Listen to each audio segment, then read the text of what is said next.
वहीं आगे बढ़ेंगे मेरठ। आपको इस वक्त की ये बड़ी खबर बता दें इस वक्त की ये बड़ी खबर सामने आ रही है, उससे आपको रूबरू करवाते हैं।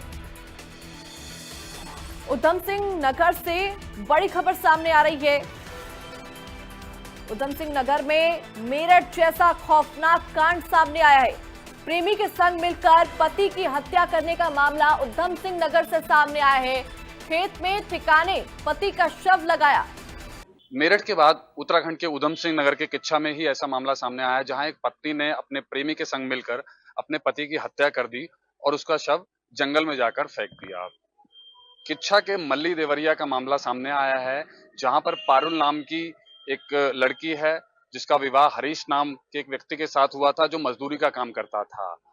ऐसे में उनके घर में कुछ रहने की दिक्कत थी, तभी उनकी जिंदगी में रईस नाम के एक व्यक्ति की एंट्री होती है। रईस से उन दोनों का मेल जो थोड़ा सा बढ़ता है, तो रईस उनको रहने के लिए अपना घर दे देता है, जिसके बाद रईस का पारुल और हरीश के घर में आना जाना शुरू हो जाता है। और ये आना जाना कब पारुल और रईस की मोहब्बत में बदल गया, ये किसी को पता ही नहीं चला। इसके बाद हरीश और पारुल के बीच में झगड़े शुरू हो गए और इन दोनों ने मिलकर रईस और पारुल ने मिलकर हरीश को मारने का प्लान बना दिया। और प्लान भी ऐसा कि सोते हुए हरीश का मुंह तकिए से दबाकर पारुल ने उसकी हत्या कर दी और बाद में रईस ने हरीश का शव उठाकर जंगल में फेंक दिया। और चालाक पारुल ने जिसके बाद हरीश की गुमशुदगी की रिपोर्ट किच्छा थाने में दर्ज कराई। हालांकि पुलिस ने सक्रियता से काम करते हुए सर्विलांस के आधार पर, पूछताछ के आधार पर इन दोनों को गिरफ्तार कर लिया और मामले का पर्दाफाश कर दिया। फिलहाल रईस और पारुल दोनों को पुलिस ने जेल के पीछे भेज दिया है। लेकिन मेरठ के बाद जिस तरह से उधम सिंह नगर में ये मामला सामने आया है, ये वाकई इंसानियत को और रिश्तों को तार-तार करने वाली घटना है। चेतन बत्रा, इंडिया न्यूज, उधम सिंह नगर। वादी शंकर द्वारा एक तहरीर दी गई, जिसमें एक नामजद व्यक्ति का नाम दिया गया, जिसका नाम मोहम्मद रईस उर्फ बाबू है, जो सिरौली कला कोतवाली किच्छा का ही रहने वाला है। उसमें ये लिखा गया कि उनको शक है कि इस व्यक्ति द्वारा ही उनके भाई हरीश की हत्या की गई है। इस पर हमारी कोतवाली किच्छा में एक मुकदमा पंजीकृत किया गया। जब मुखबिर की सूचना पे जब दबिश दी गई पारुल के घर में, जो हरीश की पत्नी है, तो वहां पर मोहम्मद रईस और बाबू भी पाया गया और इनके द्वारा जुर्म इकबाल किया गया कि इन दोनों के द्वारा मिलकर ही एक साजिश के तहत हरीश की हत्या की गई थी।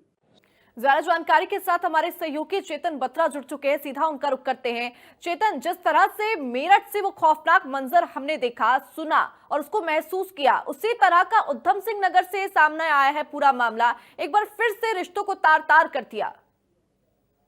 बिल्कुल, देखिए, अब ये मेरठ का जो कांड है, ये सौरभ हत्याकांड, यही चांदनी हुआ था और उधम सिंह नगर में भी एक ऐसा ही मामला सामने आया जिसमें रिश्तों को तार-तार करने की चीजें सामने आई हैं।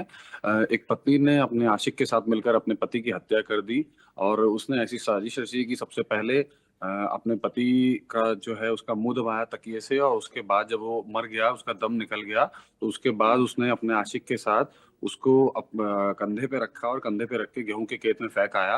और उसके बाद उस महिला ने 17 तारीख को जाके, 15 तारीख का ये वाकया था, और 17 तारीख को जाके पारुल नाम की इस महिला ने पुलिस में तहरीर दी कि उसका पति जो है 2 दिन से लापता है और गुमशुदा है और वो घर वापस नहीं आया है।